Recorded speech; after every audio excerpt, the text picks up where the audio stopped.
E aí galera, o Papa morreu e eu tô aqui saindo do escritório agora, porque eu tava gravando aqui pro Papo com Deus, fazendo os e-books do Instituto Bíblico Discipular, dando tchau aqui já pro segurança, estamos indo embora.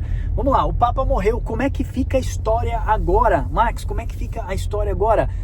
A Roma não é a besta, Roma não é a grande Babilônia, desculpa, o último reino, o Papa não é a besta que sobe do mar, e aí o Papa foi para o céu, o Papa foi para o inferno, para onde foi o Papa, como é que fica essa história?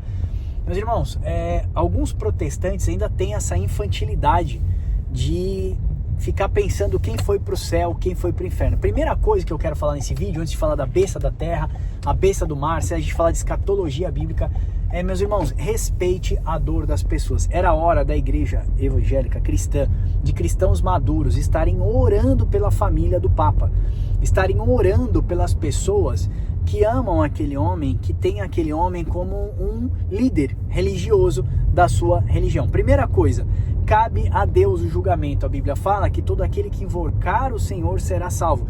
A Bíblia também fala em Hebreus 9:27 que a homem está dado morrer uma única vez, vindo após disso o juízo. O que isso quer dizer, Max? Que quando o ser humano morre, ele vai dar de frente com Deus. Ele vai para a presença do Senhor. Naquele momento ele é julgado por Deus. Tá? Então a doutrina do purgatório, como por exemplo a Igreja Católica coloca para nós, não faz muito sentido. Então, primeiro ponto, devemos respeitar a dor dos familiares e orar pelos irmãos. Segundo ponto, não cabe julgar, o cristão não deve julgar o Papa, julgar Roma, julgar qualquer outro tipo de coisa, até porque nós vamos entrar na escatologia bíblica. Eu vou falar para você que para mim o Império Romano é um império que já caiu, vocês ainda aguardam que esse império vá cair. Então vamos lá, segundo ponto. Primeiro ponto, não julgar. Segundo ponto, orar, interceder pela família. Terceiro ponto, nós não acreditamos na doutrina da Igreja Católica.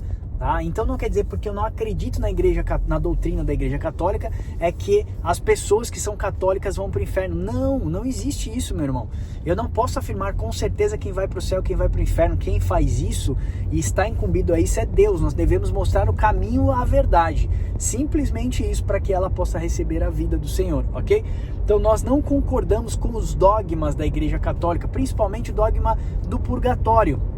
Alguns católicos colocam que o Papa agora foi para o purgatório e agora eles começam aquele processo de oração e intercessão durante 7 dias pela alma do Papa, para que ele possa adentrar ao céu. Sabemos que isso é uma doutrina da Idade Média, isso não é uma doutrina bíblica, isso não tem nas escrituras, tá? Mas a Igreja Católica fortalece isso pelo seu segundo dogma que é questionado pelos protestantes, que é o dogma do magistério. Ou seja, a Bíblia não é simplesmente a palavra de Deus, a Bíblia contém a palavra de Deus, a Bíblia não é a última palavra, o magistério tem a palavra. Eles querem dizer que são o clérigo, né, os cristãos ali, ou vamos dizer assim, as autoridades clérigas de Roma que julgam, né, e que criam as doutrinas. E nós não cremos assim, nós cremos que Deus falou pelos seus servos, os profetas, e nos últimos dias nos falou pelo seu Filho. Então todo o compêndio de livros da Antiga Aliança, o cânon da Antiga Aliança, ele está fechado ali em toda a parte histórica e também dos profetas, e na Nova Aliança as cartas as cartas epistolares, as cartas que são os evangelhos, que ensinaram sobre a vida de Cristo, que ali tem toda a biografia de Cristo, o livro do Apocalipse, enfim, nós temos ali então a doutrina apostólica no Novo Testamento, e temos os profetas e a parte histórica, tá? Da Torá, as leis de Deus na Antiga Aliança. Para nós, essa é a fonte autoritativa, essa para nós é a fonte de autoridade. Para os católicos não, é o magistério. Então assim, nós rejeitamos a doutrina católica. Agora não é porque eu rejeito a doutrina católica que eu vou dizer quem vai para o céu, quem vai para o inferno, isso cabe a Deus. Então nós deveríamos ser mais maduros nesse aspecto, tá bom? Deixamos de ser meninos na fé. E terceiro ponto que eu queria dizer para vocês, as pessoas falam assim, olha, o Papa era a besta que sobe da terra, porque ele tem um poder político e religioso. A besta que sobe do mar, então é o governo, seria Roma, né? E a grande Babilônia, então, é esse amontoado de coisas. Meus irmãos, meu pai já partiu para o Senhor, meu pai já morreu, né? Os nossos antepassados já morreram e no seu tempo o Apocalipse foi real para eles. Assim como o Apocalipse foi escrito, e você não pode esquecer isso, para 7 igrejas da Ásia. O Apocalipse foi escrito para um tempo, para um contexto, e nós hoje temos o deleite do livro do Apocalipse como um livro profético também para os últimos dias. Mas nós não devemos julgar que a besta que sobe da terra seria Nero no primeiro século e hoje seria o Papa, né? Roma seria então o império dominante daquela época e hoje seria a Itália, né? Então as pessoas tentam fazer essa teologia simbólica e trazer para os nossos dias aplicando esses contextos literais. E aí você vai perder a grande revelação da escatologia. O que é, Max, a grande revelação? No Apocalipse nós temos uma cidade chamada Nova Jerusalém, mas nós temos a grande Babilônia. Nós temos a noiva de Cristo, mas nós temos uma meretriz.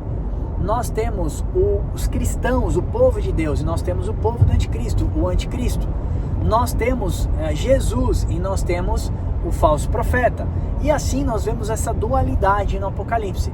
Para nós que temos uma interpretação simbólica do Apocalipse, nós interpretamos o Apocalipse como um livro que já está acontecendo, né? Eventos que já estão acontecendo.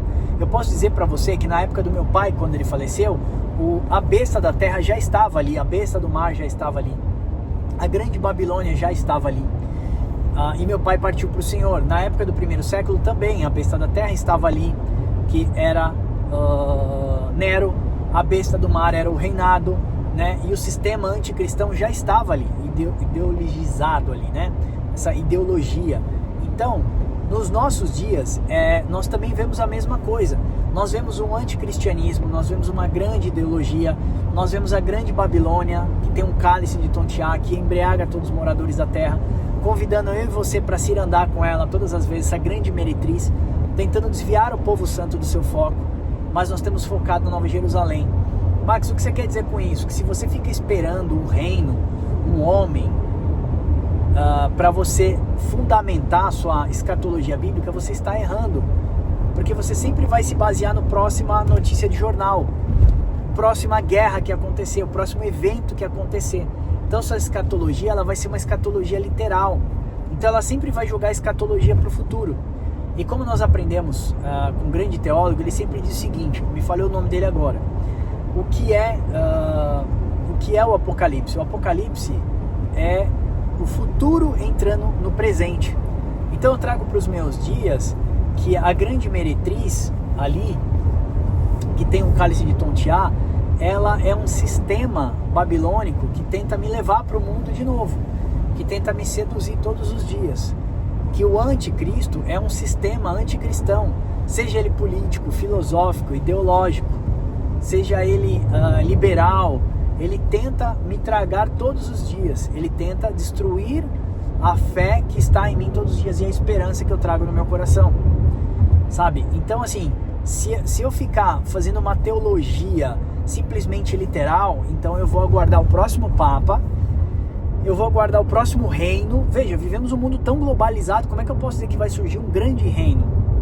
Como é que eu posso dizer para você que vai surgir um poder de um único país, uma única nação, que vai se levantar de novo para a última hora? Então, meus irmãos, faça uma escatologia mais inteligente, mais saudável, viva por aquilo que você vê hoje. Você tem a grande Babilônia e você tem a Nova Jerusalém. Para onde você quer ir?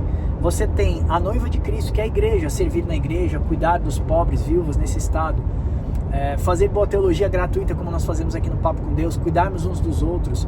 Então você tem a igreja de Cristo e você tem a meretriz.